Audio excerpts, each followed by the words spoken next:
Assalamualaikum Ustadz. Ya, waalaikumsalam warahmatullahi wabarakatuh. Alhamdulillah, akhirnya bisa juga nih saya menghubungi Ustadz Abdul Twasikal. Ustadz, ada yang mau saya tanyakan nih tentang iktikaf. Kan tiap tahun Alhamdulillah saya sudah biasa iktikaf di masjid. Ya. Cuman kan tahun ini iktikafnya, ya tahu sendirilah Ustadz, tidak diperbolehkan karena dilarang kumpul-kumpul saat pandemi ini.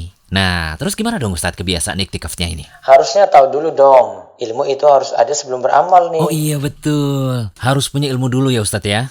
Sebenarnya iktikaf itu gimana sih Ustadz? Gini, kalau kita lihat dari sisi pengertiannya, itikaf, para ulama mengartikan secara bahasa, itikaf itu artinya menetapi. Menetapi. Saya tetap di situ, tidak meninggalkan.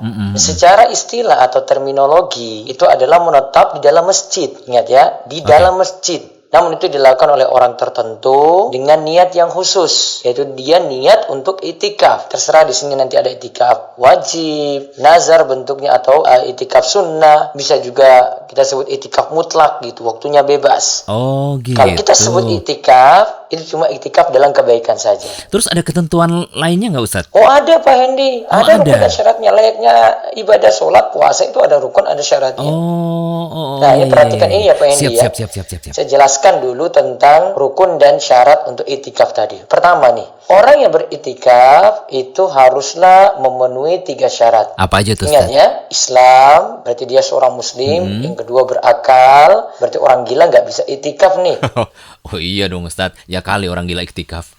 Terus bersih dari hadas besar, yaitu junub, haid, dan nifas. Ada lagi di sini para ulama tetapkan rukun dan syarat itikaf adalah masjid. Artinya itikaf hanyalah sah jika dilakukan di masjid. Harus di masjid ya Ustadz ya. Berlaku untuk siapa aja tuh Ustadz? Untuk laki-laki maupun perempuan Pak Hendy. Oke. Kalau dari sini berarti kita simpulkan ya tidak bisa pakai musola rumah. Pak Hendy punya nggak boleh. musola ada di rumah, dibuat space di pojok rumah sendiri untuk melaksanakan sholat bersama istri dan anak-anak. Ya, tidak bisa kita pakai karena di sini syaratkan masjid. Nggak boleh ya ternyata meskipun di rumah ada musolanya. Emang ada dalilnya gitu Ustadz? Oh ada dalilnya. Coba nanti Pak Hendy perhatikan di surat Al-Baqarah ayat 187 ya. Oke, nanti saya buka Situ Ustadz. disebutkan wala tubashiruhunna wa antum akifuna fil masajid. Tapi janganlah kamu mencampuri mereka, yaitu istri kalian, sedangkan kalian sedang beritikaf di dalam masjid. Syarat lainnya Ustadz? Syarat yang lainnya harus ada niat, kemudian ingat harus menetap di masjid. Itulah manfaatnya belajar dulu ya Ustadz ya. Kita jadi tahu ketentuan-ketentuan seperti itu.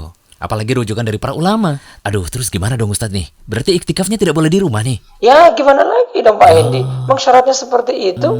Kalau begitu solusinya gimana Ustadz? Nah, sebagai gantinya di masa pandemi, karena kita tidak bisa kumpul-kumpul di masjid, rawan di sana, maka sekarang kita perbanyak ibadah di rumah. Seperti apa Ustadz bentuknya? Bisa baca Quran, kaji tafsir, Berzikir. berzikir, perbanyak sholat sunnah, kegiatan-kegiatan oke. banyak kita lakukan di rumah. Dan kita harus pahami bahwasanya kita tidak hanya dapat ibadah itu lewat itikaf saja, bisa dengan ibadah-ibadah tadi yang kita sebut walaupun cuma melakukan di rumah. Termasuk di sini nanti dilakukan pada 10 hari terakhir dari bulan Ramadan. Tetap dapat pahala ya Ustadz ya? Ya, moga kita tetap mendapatkan pahala itikaf lah nantinya. Amin, insya Allah Karena Ustadz. kita kan ada uzur, tidak bisa melaksanakannya di masjid. Dan ingat ya Pak Hendy ya, Apa tuh? ini hadis yang sering hadis. di web rumesau.com disampaikan, terus di masa-masa corona ini, nanti bisa dibaca-baca. Iya, Hadis ini Ustaz. selalu disebut untuk motivasi kita, kalau kita tidak bisa beramal sempurna. Idza maridal abdu aw safara kutiba lahu misla ma kana ya'malu muqiman sahihan. Ingat, jika seorang hamba sakit atau melakukan safar, perjalanan jauh, maka dicatat baginya pahala sebagaimana kebiasaan dia ketika mukim dan ketika sehat. Masya Allah. Nih Pak Hendy nih ya,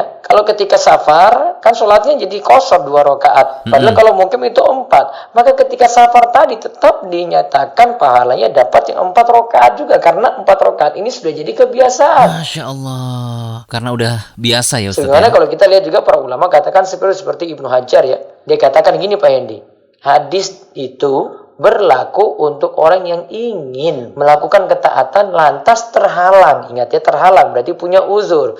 Padahal ia sudah punya niatan untuk lakukan. Ini kita yang sudah punya niatan untuk itikaf, namun ada uzur. Padahal dia udah punya niatan. Dia sudah untuk punya melakukannya. niatan, kalau tidak dia menghalangi, pasti nanti dia lakukan. Namun karena ada Ada uzur. uzur. Iya.